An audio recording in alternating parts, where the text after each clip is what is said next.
ጾም ቁስለ ነፍስን የምትፈውስ ኃይለ ፍትወትን የምታደግ የበጎ ምግባራት ሁሉ መጀመሪያ ከእግዚአብሔር ጸጋን የምታሰጥ የወንጌል ሥራ መጀመሪያ የጽሙዳን ክብራቸው የደናግል የንጽህናቸው ጌጣቸው የንጽህና መገለጫ የጸሎት ምክንያት እናት የእንባ መገኛ መፍለቂያ አርምሞን የምታስተምር ሰውነትን በእግዚአብሔር ፊት በማዋረድ ትሕትናን ገንዘብ ለማድረግ የምትረዳ መድኃኒተ ነፍስ ናት ይላል።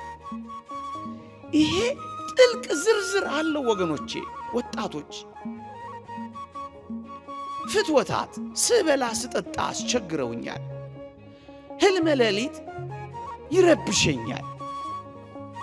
ተኛ ተኛ ይለኛል። ዝሙት ፈጽም ብሎ ይገፋፋኛል። የሃለዮ ሐሳብ ያንገላታኛል ካላችሁ እውነተኛ ድል ማድረጊያ ቁልፍ እየኖራችሁበት ነው። አስባችሁት ገኑሩበት።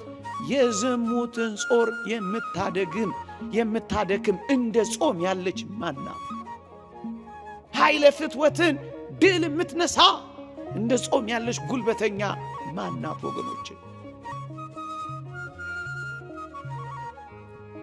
አንድ ሁለተኛስ ተናገር ተናገር ይለኛል። ጸጥታ አይስማማኝም፣ እርጋታ አልሆንልኝ አለኝ። ተክለፍላፊ ነኝ። ምን ላድርግ? ጸጥታን እርጋታን የምታስተምር የጭምትነት በሯ ጾም ናት እኮ። ተናጋሪ አትሆንም፣ ዝም ነው የምትለው።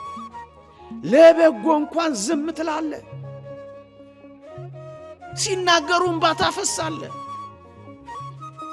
አቅም አይኖርም። ለክርክርና ለጾም ብለህ ማን ነው ለጥል ብለህ አትጾምም።